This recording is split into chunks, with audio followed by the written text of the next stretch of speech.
adjustments na ginagawa nila ito is really learning from game number 1 and game number 2, to which we have here.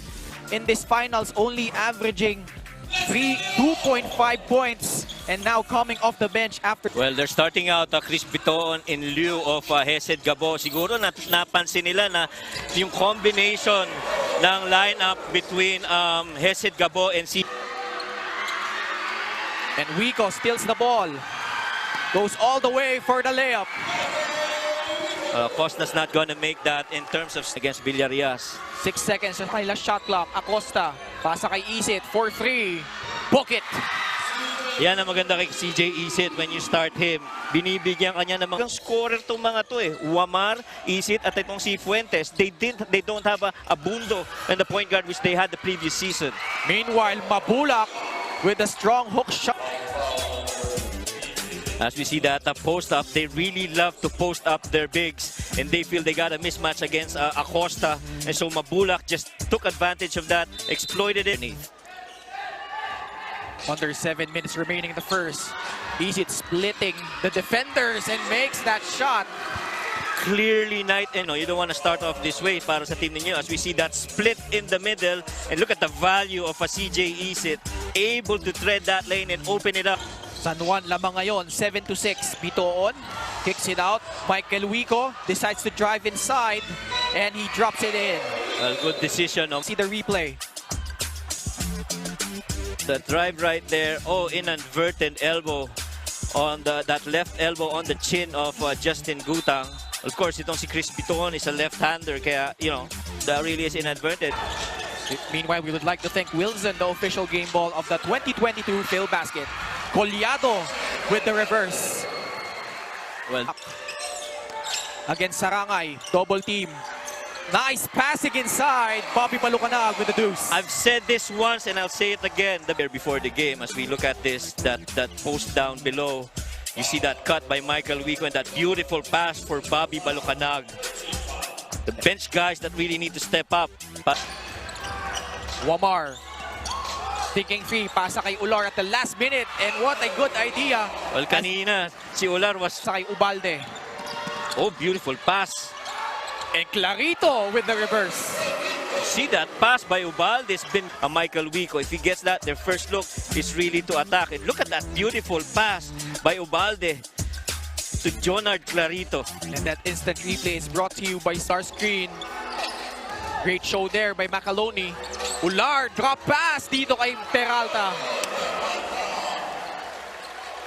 Wow.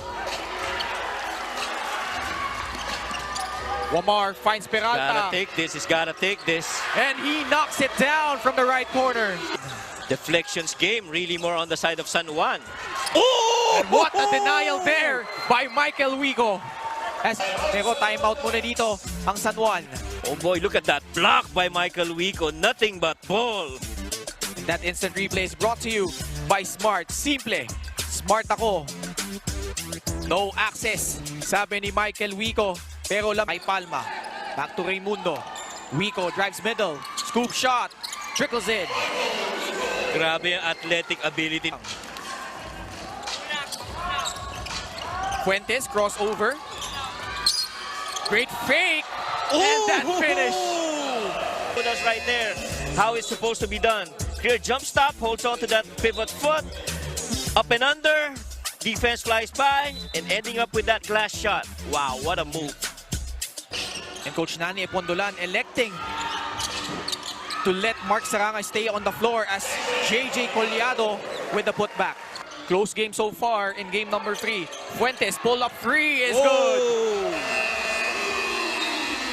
We said earlier at the start of the coverage of three-point shooting game, and right now with that handoff over to Jadel and that second screen by Mark Sarangay, just letting it fly and going through the net. And that instant replay is brought to you by Smart. Simple. Smart ako. Beautiful wife, Doris Perez. Happy Mother's Day. And my daughter-in-law, Camille Joy Ang. And my cousins, Maddie, Butch, Joy, and Leng. And my mama Dai. Happy Fuentes, one-on-one with Villarias. And that's great defense by Byron. Setting up itong si Renz Palma. Jerson trying to plead a case on the officials. Look at that. That's very unforced, that turnover. And that fast break of the game is brought to you by AICC. Kita mo yung matchup though because si Mark Sarangay's been piling up those fouls. Justin Gutang, open free is good. He is too strong on that free. Ubalde giving them another chance. At sinuklian naman nun. Baka nanonood si Coach Randy, yari tayo dyan. Meanwhile, Christian Bunyag, the bang in the bucket. But really, it's the dribble penetration of CJ Isit. Look at that. He made that opportunity possible for Christian Bunyag, and all he has to do is put it in the rack and finish. And that assist. Shooting 50%. You gotta do a lot more better job than that. Oh! Jonard Clarito, easy mid-range jumper on the floor for Coach Jerson. Take a look. Face up. Pull up. Nothing but butter. Ay, mga nagbabasketball. Battle for the loose ball. Balik dito kay CJ. Scoop shot! Whoa! 3 touches and all CJ Isit. CJ Isit with 7 points. It's now a 10-point lead for San Juan, 37-27. Look at that acrobatic finish by CJ Isit. And that move of the game is brought to you by Puregold. I just love it, CJ. Everywhere on the floor, the Mighty Mouse. Nagkapi pa sa ere. Etong si CJ Isit, kaya timeout na. Etong Nueva Fuentes, too strong on that floater. Isit, forward pass. Villarias for 3. Pasok yan. They gotta need to have Byron get going. Gabo kontra Isit. Magkakilala na yan as Gabo drives. Wow! That's what you need from him on the defensive end. As we see that Hesed Gabo finish with the left hand up high on the glass. And that move of the game is brought to you by Puregold. Up against the out. On that one, sobrang libre yung tira na yun para kay Renz. But good thing for Nueva Ecija, they've been generating quality looks, but great drop pass by Isit to Clarito for the finish. If you don't have the leather, you just move without that ball, your teammates are gonna find you exactly what happened to Jonard Clarito. Clarito, hesitation. Pumasok sa loob. Ular. That's what he did in game number 2. In the perimeter, which is a good thing for San Juan. Had 6 points in the third, all from those putbacks. Mabulak powers his way in. Boy, Mabulak. In control itong si Mabulak right now. The defense that's thrown at him by the opposing teams makes it difficult for him to score. Oh! Gandang setup job. Inside the shaded area, as we see that drive here by CJ Isit, beautifully done on a finish by Jonard Clarito. And that assist delivery of the game is brought to you. Solid defense there by Collado rather. Body's just flying for those rebounds. Michael Juico, open drive to the lane. And to the half of the game. Aside from that, they have to push pressure on their defense. Sabi ni Coach Jerson, they have to look out their shots since San Juan has been challenging everything. Megan? Sam, for the San Juan Knights at the half, they are really vamping up their plays because they are anticipating the run that the Nueva Ecija Capitals. Collado streaking down the lane. Loses the ball. Juico. Layup. Good. And Michael Juico so far scored 6 straight points. Take a look here. Collado losing the ball, but Michael Juico really relentless in his pursuit. As that crowd moment is brought to you by Smart. Simple. Smart ako. And boy, it's fun. Macaloni scoreless in the first half. Wamar pulls up from free. Is good. That's you. 5 points. Really, itong mga point guard ng San Juan, really scoring guards primarily and just forced to do point guard chores because... Battle for the loose ball, won by San Juan. Clarito, pasa kay Fuentes, binitbit. Wow! Take a look here. Judel Fuentes, binitbit, pinakita. Woo! Sinausaw at pumasok, and that fast break of the game is 6-point lead for the Knights. Pamboy, pasa kay Collado. Pumasok sa loob. Floater is good. That lane's open for J. Mentioned, wala silang natural point guard on the floor. As Palma, wow, switching what a hands. finish by Palma.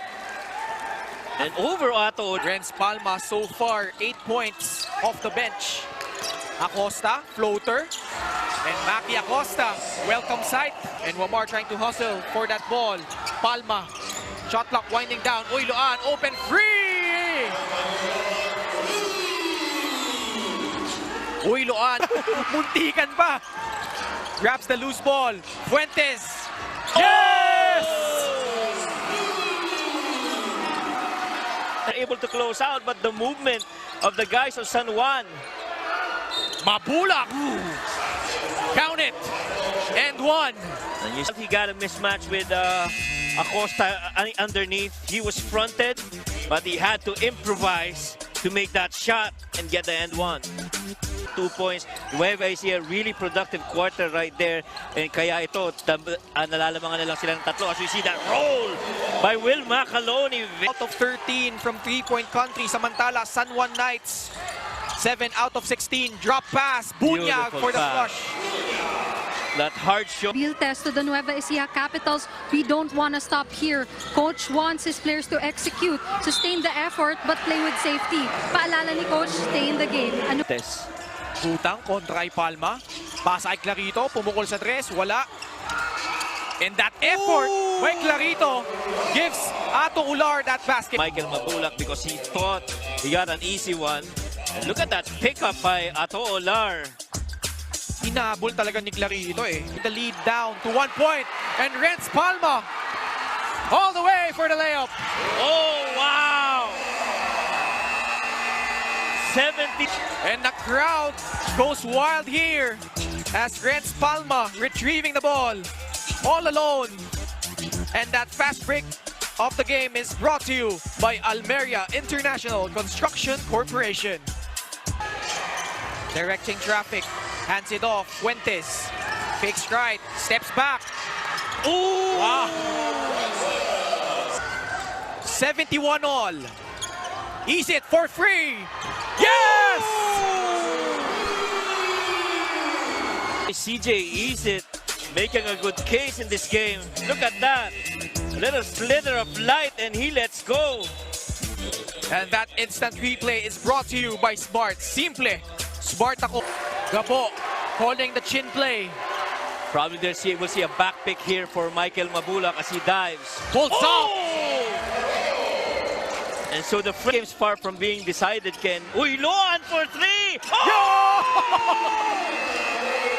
Just as we say that this game's far from over, Uyloan hits that three! Unmolested, untouched! Look at that! And Jonathan Uyloan, sanay na dyan. Coming off that screen, knocking down that three over that outstretched arms nitong si Judel Fuentes. And that instant replay is brought to you by Smart. Simple. Smart ako. Beautiful play there by Coach Jerson, sending a staggered 77 all, 51.1 bad seconds. pass! Costly turnover. Gutang. Oh! 9 seconds. And there will be a review of The effort of trying to win a championship, but Macaloni. stepping ba si Clarito bago napunta sa paa ni Macaloni. We'll see how that goes. Up for review here as our technical officials looking at what call they're gonna make. 6.5 seconds remaining. Finds Fuentes kontra kay Gabo. 5 seconds. Fuentes. Pasa Isit for free. And we will go to overtime. And as if we can't. One, Justin Gutang, Ato Ular, Orlan Wamar, as Michael Mabulak, the bang in the bucket. And Michael Mabulak all pumped up now. Larito spins, kicks it out, Isit for three. Book it! 9 seconds sa kanilang shot clock. Gabo, sidestep. Beauty! Palma. Balik kay Juico. Gotta Shot make clock winding something. down. That floater. Banks it in. Michael Mabulak with his second foul. Meanwhile, Michael Juico, that floater. And that instant replay of the game is brought to you by Smart. Trying to look for someone. Pasa kay Clarito. Pumukol sa tres. Oh! Bigay dito kay Juico. Floater. No. Palma. Oh! And Palma able to put it back in. They're reviewing that last play, who touched it last. But boy, talk about that three by Jonard Clarito, letting it go. But Coach Mike, hindi masyado napag-uusapan. Right on cue, Renz Palma. 12 points off the bench. Woo! Man, Justin Gutang. So far with 16 points, 13 rebounds. Seemingly doesn't want to foul. Pick and roll here. Oh! Isit fouling Michael Juico, sending him to the line.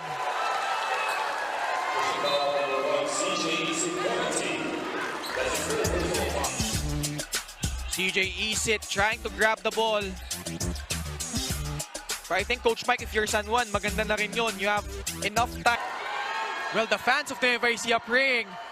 Michael Juico. Juico, 17 points, 9 rebounds. Misses. Fight for the loose ball. With Nueva Ecija, San Juan either needs to get a quick steal or foul to send them to the line. I believe the call on the floor, but it's possession over to Nueva Ecija.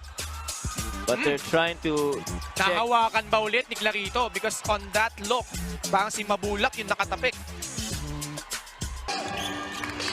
Pasa kay Wamar. Binabantayan ni Palma. 9 seconds. Wamar, one-on-one. Drives left. Floater. Too strong. And Pamboy. Oh! Wow! The Nueva Ecija Capitals are your Filbasket Summer Championship champions. And boy, these guys won game number 1. Lost game number 2 after Coach Jerson got thrown out of the game. And the emotions just flowing now on the champs on the floor of the Summer Championship. That shot by Wamar. Actually, No way that was an open look. in. Open look eh. But just Wow. overcooks it. Man, Nueva Ecija Capitals, they had to earn this championship, Coach Mike. And emotions just flowing on the floor right now. Michael Mabulak down on the floor. Michael Juico as well. And boy, you just gotta say and tip your hats off to these two teams for extending this into overtime and making it matter and undecided until the final 12 seconds. Michael Mabulak, Michael Juico, in tears, and why not? Talagang pinaghirapan nila ito, Coach Mike. Yup, and you know, the questions in the minds of Nueva Ecija after losing game number 2 and struggling with those free throws, doing it without Coach Jerson. Now it's redemption for these guys. They wanted this title in as much as San Juan did as well, but the best team that came up really is the one that we're going to crown as champions of the Summer Championship of Filbasket. But Coach Mike, you have to tip your hat off dito sa San Juan Knights. Made Nueva Ecija Capitals earn this championship. Game number 1, akala ng karamihan, natambaan sila doon, wala na silang pag-asa. Came out with a